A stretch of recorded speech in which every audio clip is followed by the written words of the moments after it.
नमस्कार दोस्तों, अस्सलाम वालेकुम, सत श्री अकाल। मैं हूं रियाज शेख और आप लगातार देखते हैं मुझे TNN 24 न्यूज़ में। दोस्तों, इस न्यूज़ को शुरू करने से पहले मैं आपको बता दूं कि TNN 24 न्यूज़ चैनल को अगर आपने सब्सक्राइब नहीं किया है तो ज़रूर कर लें, क्योंकि आने वाले जो अपडेट है वो वाकई में चौंकाने वाले हैं। क्योंकि विधानसभा 2024 को लेकर हम बात करने वाले हैं और मेरे साथ है प्रताप बीसेन पटेल साहब इस वक्त। आइए हम आपसे चर्चा का विषय क्या मुद्दे हैं, और मैं आपको बता दूं कि ये भाई साहब जो हैं प्रताप बीसेन साहब, ये हैं कांग्रेस से, और चर्चा करेंगे हम विधानसभा 2024 पर। यूं समझिए कि ये डिबेट्स हो रही हैं वो लेकर विधानसभा 2024 को। बिशन जी, आपका बहुत बहुत स्वागत है हमारे TNN न्यूज़ में। नमस्कार, आदाब, सत श्री अकाल, जय भीम। मैं प्रताप बिसेन। क्या कैसा लग रहा है आपको अभी विधानसभा 2024 का जो इलेक्शन चल रहा है और हलचलें सब तरफ शुरू हैं, क्या माहौल बन रहा है, कैसा लग रहा है? विधानसभा चुनाव का ऐसा है, जिस प्रकार से नागपुर में 6 विधानसभा क्षेत्र है और यहाँ जो हमारे प्रत्याशी है, एक पावरफुल प्रत्याशी के तौर पे उम्मीदवारी उन्हें मिली है। हमारे दक्षिण पश्चिम विधानसभा क्षेत्र से जो मेरा गृहनगर आता है, क्षेत्र आता है, वहाँ प्रफुल्ल गुरुदेव पाटिल जी बहुत बेहतरीन प्रदर्शन कर रहे हैं और जनता का जो मिजाज है वो प्रफुल्ल गुरुदेव साहब की तरफ है। और जिस प्रकार से हमारे पश्चिम नागपुर में विकास ठाकरे जी आते हैं, उनका भी काफ़ी अच्छा योगदान 5 साल में रहा है और बेहतरीन काम किए हैं और जनता के हित में काम किए। जो भी आधी रात को कोई भी कॉल करता है, उन्हें इन्फॉर्म करता है, या जो भी समस्या है, समाधान है उनका, वो समाधान के तौर पे वो जनता के हित के लिए कार्य करते हैं। और हम लोगों ने देखा भी है, एक ऐसा नेता जो लोकसभा चुनाव में भी गडकरी साहब को गली गली का नेता बनाया और हर गली में जाके उन लोगों ने प्रचार किया।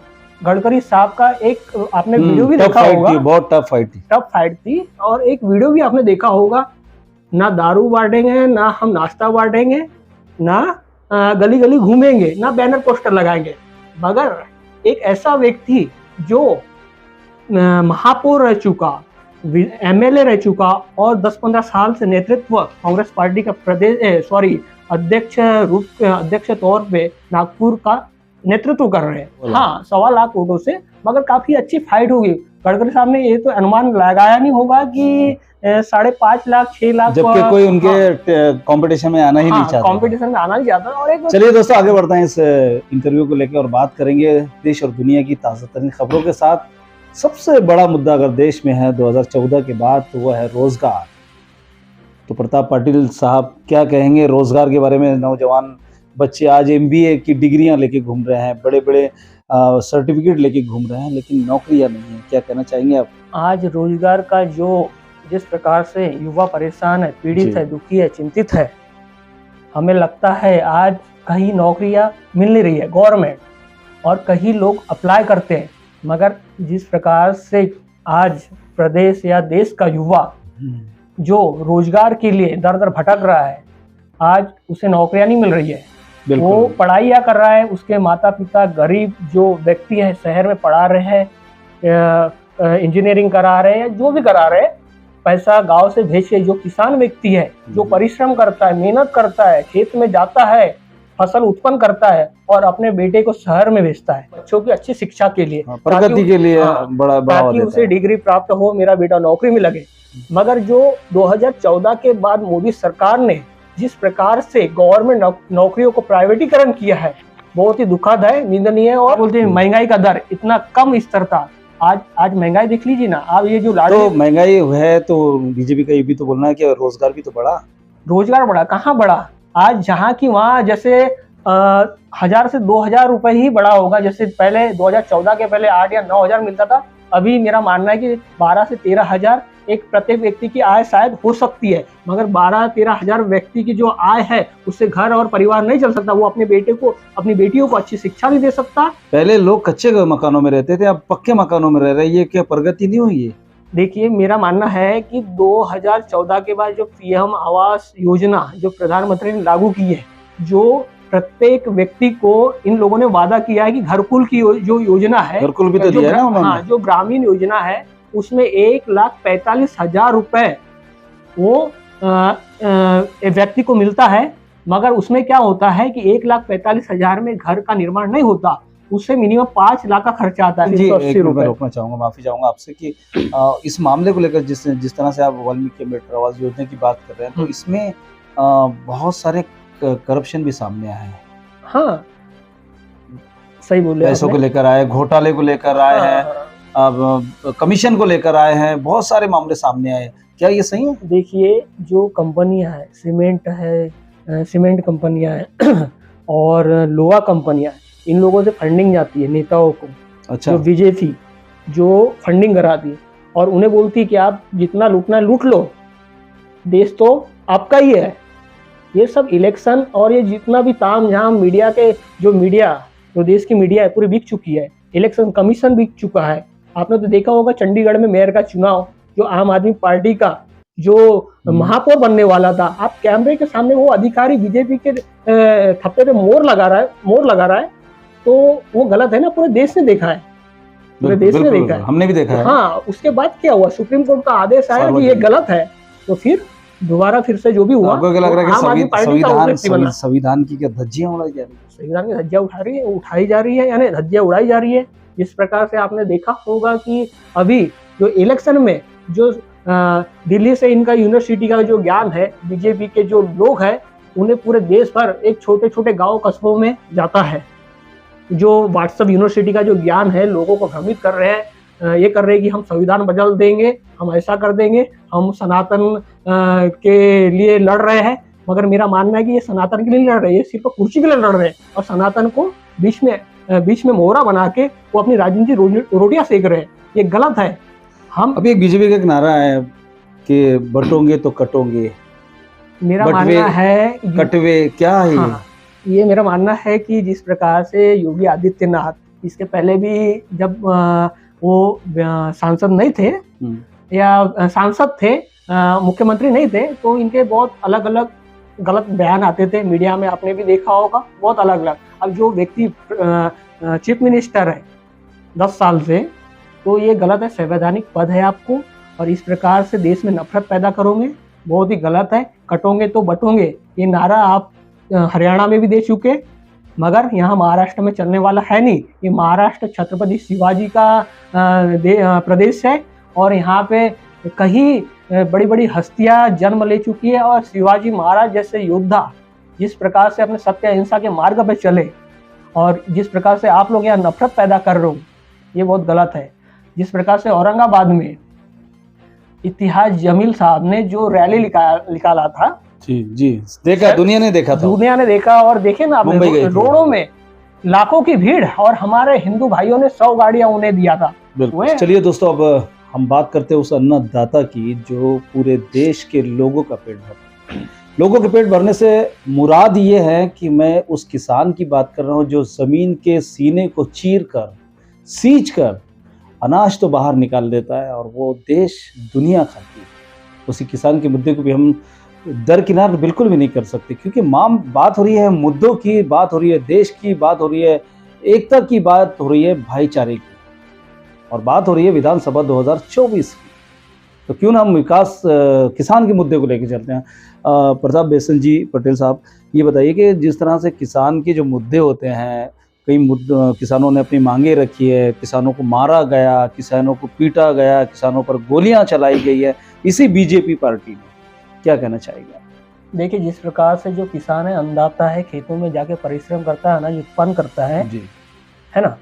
2014 के पहले किसानों के हित के बारे में प्रधानमंत्री नरेंद्र मोदी जो हम आय दुगनी करने का जो वादा इन लोगों ने किया था, मगर वो आय दुगनी नहीं, किसान और पीछे जा रहा है। बिल्कुल, आत्महत्याएं बढ़ गई। आप महाराष्ट्र में सबसे ज्यादा आत्महत्या होती है, अभी तो मध्य प्रदेश भी बहुत आगे बढ़ चुका है। और जिस प्रकार से हम लोग सौसर, एक हमारा वो डिस्ट्रिक्ट आता है मध्य प्रदेश का, तो उस टाइम में कमलनाथ के पहले शिवराज सिंह चौहान की सरकार हुआ करती थी जी, और कई किसानों ने जो आंदोलन किया, उन्हें गोलियों से उन्हें छल्ली किया गया। तो बहुत बड़ा वो था, ज्योतिरादित्य सिंधिया ने उसका विरोध किया था, जबकि वो कांग्रेस में थे। मानना है कि आज किसान बहुत परेशान है, चिंतित है। 2014 के पहले जो डीएपी की बोरी आती थी वो 375 रुपए की आती थी, आज उसकी कीमत क्या हो चुकी है? उसकी कीमत 1300 कुछ रुपए हो चुकी है। अभी 2 ये नेता यहाँ पे कटंगी विधानसभा क्षेत्र से गौरव पारदी जी आ रहे हैं और कैलाश विजयवर्गीय जो इंदौर से यहाँ पे प्रचार कर रहे दक्षिण पश्चिम और उत्तर नागपुर में। मैं उनको बताना चाहता हूँ, कल मैं उनका भाषण सुन रहा था। आप मध्य प्रदेश में किसानों को 2100 रुपए कुंटल की बात किए थे आपने, जैसे सरकार बनती है 2100 रुपए कुंटल की बात किए थे, 2700 रुपए गेहूं के कुंटल की बात किए थे आपने। आज तक के वादा पूरा क्यों नहीं किए? जब 18 महीने की 15 महीने की सरकार थी कमलनाथ जी की, आप लोग और आपके बीजेपी के लोग क्या बोलते थे? 2 लाख रुपए का कर्जा आज तक के माफ नहीं किया, और पहले राउंड में कमलनाथ सरकार ने 50,000 का कर्जा माफ किया। और मैं सौभाग्य हूँ कि आज मेरे जो पिताजी है उनका कर्जा माफ 50,000 रुपए का किया, और दूसरे लाख में वो लोग करने वाले थे, मगर सिंधिया गद्दार जैसे लोगों ने पार्टी से वो बगावत करके कुछ विधायक खरीद फरोख्त करके बीजेपी ने हैंड ओवर करा दिया। प्रताप बीसेन सर, ओके, मैं अगला सवाल आपसे पूछना चाह रहा हूँ कि क्या आप मानते हैं कि महिला सुरक्षित है हमारे भारत में? देखिए, जिस प्रकार से आपने तो देखा होगा कि महिला सुरक्षित नहीं है, जिस प्रकार से देश में आपने देखा होगा, अभी कोलकाता में एक डॉक्टरिन लड़की के साथ क्राइम हुआ, बलात्कार हुआ, आज देश ने देखा। हाँ, देश ने देखा है। और मेरा मानना है कि हम ज़्यादा दूर जा नहीं सकते, और क्योंकि हमारे करीब वर्धा में हिंगन घाट में एक लड़की के ऊपर तेजाब फेंका गया था। आपने वो भी घटना देखे होंगे, पिछले साल 1 या 2 साल हमारे TNN ने भी प्रकाशित किया था। तो बहुत बड़ा गंभीर विषय है, और देश में हर मिनटों में क्राइम होते हैं, महिलाओं से बलात्कार होते हैं, और बहुत सारी तकलीफों का सामना करना पड़ता है। दहेज प्रथा के अंतर्गत नारियों को वो किया जाता है, प्रताड़ित किया जाता है। और आपने देखा होगा कि जिस प्रकार से हम लोग मणिपुर की घटना, मेरा एक बहुत इससे करीब से देखता था मैं मणिपुर की घटना, जिस प्रकार से महिलाओं पे नरवस्त करके जो अत्याचार किया गया, बहुत ही दयनीय निंदनीय है। और एक बार भी गृह मंत्री और प्रधानमंत्री मणिपुर नहीं गए और विदेश यात्रा में गए, तो इससे बड़ा दुर्भाग्य क्या हो सकता है? मुस्लिम में बोलते हैं, लेकिन एक देश की बेटी तो वो हमारा मणिपुर हमारा देश राज्य नहीं है, कोई क्या बाहर का राज्य है क्या चाइना का है, क्या पाकिस्तान का है? ब्राइज में जो हिंदू मुस्लिम का मामला जो सामने आया था, जिस तरह से मुसलमानों को टारगेट किया गया, उस पर क्या कहना चाहिए? ब्राइज में ऐसा है कि जिस प्रकार से जो ये हुआ, हिंदू मुसलमान का झगड़ा हुआ, वो व्यक्ति कौन थे? हिंदू थे। हिंदू व्यक्ति उनके बिल्डिंग पे चढ़ा, वो जो इस्लामिक धर्म का जो झंडा है उसको निकाला उस व्यक्ति ने। उस व्यक्ति के ऊपर हिंदू ही लोगों ने गोलियां चलाई। गोलियां चलाने के बाद आरोप लगाया गया कि जो गोलियां चलाई गई वो मुस्लिम व्यक्ति ने चलाई। उस पे आग भड़क गई और हर जगह जगह प्रदर्शन हुए और कई लोगों पे लाठियां चार्ज हुई, कई लोग बेहोश हुए, कई लोग ये हुए। मगर जो व्यक्ति जो वहां का स्थानीय विधायक है वो बीजेपी से बिलोंग करता है। उस व्यक्ति ने देखा पूरा, उसका वो लिया, लोगों ने बताया उन्हें, और कुछ लोगों ने उनके पास जाके बोले ऐसा ऐसा हुआ, संज्ञान लिया। तो वो व्यक्ति 6 या 7 लोग हिंदू धर्म के थे, उन लोगों ने ही दंगा करवाया और उस स्थानीय विधायक ने एक्शन लिया कि ये गलत है, ये तुम लोगों को प्रताड़ित कर रहे हो, जाति धर्म के आधार पर बांट रहे हो, ये गलत है। उन्हें FIR करवाया और वो सामने आया। 6 या 7 लोग थे और वो आज जेल के सलाखों के पीछे, मुझे लगता है सलाखों के पीछे नहीं, योगी आदित्यनाथ तो वो ऐसे ही छुड़वा लेंगे। मगर ये हिंदुत्व की राजनीति बंद करो, देश में जाति धर्म भेदभाव को न करे ध्यान, आओ सब मिलकर करें एक श्रेष्ठ भारत का निर्माण। बीजेपी जो है लगातार यही पूछती है कि 70 सालों से कांग्रेस ने क्या किया। आप कांग्रेस ही? मैं हाँ बिल्कुल कांग्रेसी हूँ, पूरा सक्रिय कार्यकर्ता के रूप में पार्टी के लिए काम करता हूँ मैं। और कौन कौन है आपका कांग्रेस में? कांग्रेस में सभी लोग हैं, और ऐसा है कि मुझे लगता है कि अब जिस प्रकार से देश में जो राजनीति चल रही है बीजेपी के माध्यम से, अब लोग परेशान हो चुके हैं। तो आप कांग्रेस में हैं इतने सालों से, और आपकी भी वंश में कोई होगा? हाँ, हमारा पूरा फैमिली कांग्रेस ही है। तो क्या कर रहे हैं आप 70 सालों में? क्या किया आपने? बीजेपी पूछ रही है, मैं नहीं पूछ रहा हूँ। देखिए, बताइए उनको आपने क्या किया 70 सालों में। देश का जो ढांचा तैयार किया गया 1947 के बाद, हमारे देश की स्थिति बहुत कमजोर थी। हमारे देश को अंग्रेजों ने इतना लूटा, बहुत ज्यादा लूटा, हमारे पास कुछ बचा नहीं था। जब हमारा पहली बार गठन हुआ देश में, तो हम लोगों ने इस प्रकार से काम किया, अलग अलग देश में कंपनियां स्थापित की। इसरो, जो प्रधानमंत्री आज अपनी शाबाशी का परिणाम दे रहे हैं, तो आज जो इसरो है नेहरू जी की देन है। हरित क्रांति की शुरुआत राजीव गांधी जी ने दी। जो कंप्यूटर हम आज देख रहे हैं, जो टेलीविजन देख रहे हैं, जो आप मोबाइल चला रहे हैं, वो राजीव गांधी की देन है। वोटिंग मशीन किसने लाया? ये सब जितने भी टेक्नोलॉजी सिस्टम है, ये सब राजीव गांधी की देन है, जो देश में बड़ी बड़ी तो कांग्रेस को बारी पड़ जा रही है। हाँ, आप देखिए, मुझे ये बताइए कि हर गांव में, हर शहरों में, हर कस्बों में जो स्कूल है वो कांग्रेस की देन है। आज ये बताइए मुझे, अगर से आज स्कूल नहीं रहते तो मोदी जी जो इन लोगों ने बाथरूम बनाया है, आज मोदी जी कहाँ पे जाते हो? वो स्कूल में जाते हैं कि अपने बाथरूम में जाते हैं? तो हमारा कहने का मतलब है, जो कांग्रेस पार्टी एक ऐसी पार्टी, सशक्त पार्टी, देश का जो विकास है बहुत ही धीरे धीरे गति से हम लोगों ने काम किया। आज जाके जो मोदी जी जो बेच रहे हैं वो कांग्रेस की देन है, जो बेच रहे हैं। अगर से हम लोगों को इनको और बता दिया जाएगा तो ये लोग और कुछ बेच देंगे। ये बहुत मसला खराब है। मेरा आखिरी सवाल है प्रताप बिसेन जी, कि देश में बॉयलेट पेपर पे इलेक्शन होना चाहिए या फिर वोटिंग मशीन सही है? देखिए, जिस प्रकार से हम लोग चंद्रमा पे अपना एक इसरो के माध्यम से हम लोगों ने भेजा, तो यहाँ से बैठे बैठे हम लोग उसको ऑपरेट कर सकते हैं। किसको? चंद्रयान में जो यंत्र भेजा हमने, बिल्कुल कर सकते ना सैटेलाइट से। हाँ, तो जो ईवीएम मशीन है उसमें हैक क्यों नहीं कर सकते? एक गूगल वाला व्यक्ति, एक नॉर्मल, एक बिहार का व्यक्ति है, वो गूगल को हैक कर सकता है बैठे बैठे। आप गूगल वाले ने भी उसको बुलाया कि आपने हैक कैसे किया। तो कहीं ना कहीं मुझे लगता है कि जो जो ईवीएम मशीन है उसमें भी हैक होता है, और ये जो कैसा इंसानी ने बनाया है तो होता ही है, मुझे लगता है। और ये जो है, एक राज्य को जिता दो, 3 राज्यों को हड़प लो। छत्तीसगढ़ में क्या हुआ? छत्तीसगढ़ में कांग्रेस की सरकार बैठने वाली थी। मध्य प्रदेश में भी पूरा रुझान कांग्रेस के पक्ष में था, और जिस प्रकार से हम लोगों ने अभी कुछ दिनों पहले हरियाणा में भी देखा, पूरा कांग्रेस की तरफ वो था, जोर था। तो आज ऐसा मुझे लग रहा है, जो भी हो, मगर हमें ईवीएम के बारे में भी सोचना पड़ेगा, और जो राष्ट्रीय पार्टी है, जो क्षेत्रीय पार्टी है, उनको भी आगे बढ़ना पड़ेगा। और ये जो इलेक्शन होते हैं, केजरीवाल ने हमेशा मुद्दा उठाया, विरोध किया है उसका, ईवीएम मशीन का हमेशा विरोध किया है, लेकिन अब असर कुछ नहीं पड़ता है। देखिए, केजरीवाल एक सशक्त और समझदार और संवैधानिक पद वाले व्यक्ति है। आज उनकी जो मुख्यमंत्री की जो कुर्सी है वो जा चुकी है। उन्हें बहुत ही शराब घोटाले में उन्हें वो करवाया है, और मुझे लगता है कि बहुत बेहतर इंसान है। मैं ये नहीं चाहता कि मैं कांग्रेस एक आखिरी सवाल ये है मेरा, जब दिल्ली में केजरीवाल सरकार पानी, शिक्षा, बिजली अगर मुफ्त कर सकती है, तो हमारे भारत की सरकार क्यों नहीं कर सकती? देखिए, मैं विदेशों में भी गया हूँ, विदेशों में भी सुना हूँ, और वहाँ के कानून के बारे में भी जाना हूँ। मुझे लगता है कि देश में ऐसा है, जिस प्रकार से हम लोग शिक्षा, स्वास्थ्य है, और जो किसान की समस्या है, जो भी है, जो किसान संबंधित जो लोन लेता है, उसे हम लोग फ्री करवा दिया जाए, तो मुझे लगता है कि देश ऐसे सुधर जाएगा।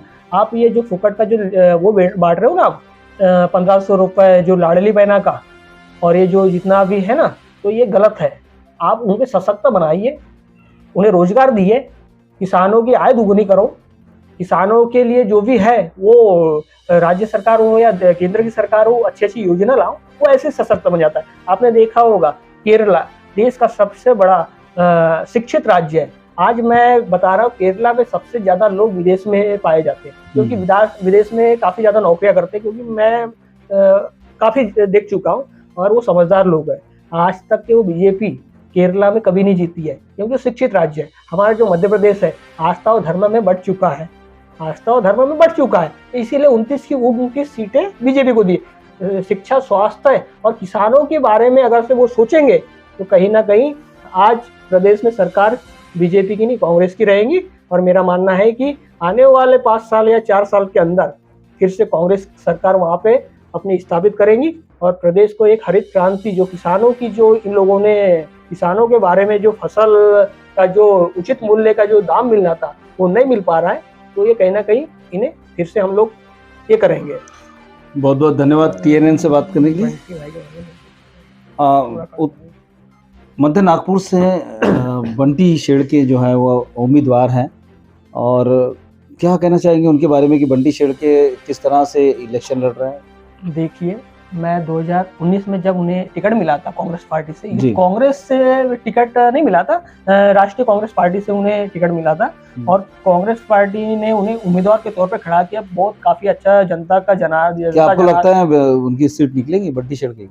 हाँ, बिल्कुल लिख लेंगे। इस बार तो ऐसा है कि पिछले बार तो 3000 कुछ मतों से हार चुके थे और मुझे लगता है ओवैसी साहब ने अपना कैंडिडेट खड़ा किए थे और एक रात में उन्हें एक सभा करके, गडकरी जी के कहने पे सभा करके उन्हें एक चुनाव को एक अलग मोड़ पे ये कर देते हैं। और विकास कुमारे जी जो बीजेपी से एमएलए रहे, हाँ, तो उनसे कुछ मतों से 3000 कुछ मतों से हारे। मगर मेरा मानना है कि इस बार बंटी सिड़के एक ऐसा नेतृत्व है, एक ऐसा व्यक्ति है जो गरीबों के हित के लिए कार्य करता है। लेकिन सामने परवीन दड़की भी तो कोई मामूली इंसान नहीं है ना बीजेपी से। देखिए, वो वर्तमान में विधान परिषद के खासदार है, उनके पास 3.5 साल है। और हमारा जो बंटी सिड़के जी है, जो उम्मीदवार है, वो व्यक्ति इसके पहले एक चुनाव हार चुके हैं और मुझे बहुत कम अंतर से हार चुके हैं। वो मुझे लगता है कि वो हारे नहीं है, वो जीते हुए इंसान है। और मेरे को मानना है कि इस बार बंटी सिड़के को मध्य नागपुर की जनता प्यार, मोहब्बत और इतना जो आशीर्वाद दे रही है, बहुत ही सराहनीय है। सभी धर्म के लोग उन्हें एक बहुत ही नेक और दरियादिल व्यक्ति के तौर पे आगे पेश किए हैं। मुझे लगता है कि निश्चित ही हमारे बंटी भाई सिड़के को विजय प्राप्त होगी, प्रचंड बहुमत से होगी, मुझे लगता है। बहुत बहुत धन्यवाद TNN से बात करने के लिए, तो TNN से जुड़ने के लिए। दोस्तों, ये थे मेरे साथ में इस वक्त जो स्क्रीन पे आप देख रहे थे एक्सक्लूसिव इंटरव्यू विधानसभा 2024 को लेकर, वो मुद्दे जो हमने आपके सामने रखा है। तो ये थे प्रताप बिसेन पटेल जी, जो कांग्रेस के पदाधिकारी भी हैं, कार्यकर्ता भी हैं और विशेषज्ञ भी हैं। तो लगातार बनी रहिए दोस्तों इसी तरह के खबरों को देखने के लिए TNN 24 न्यूज़ पर। रियाज शेख।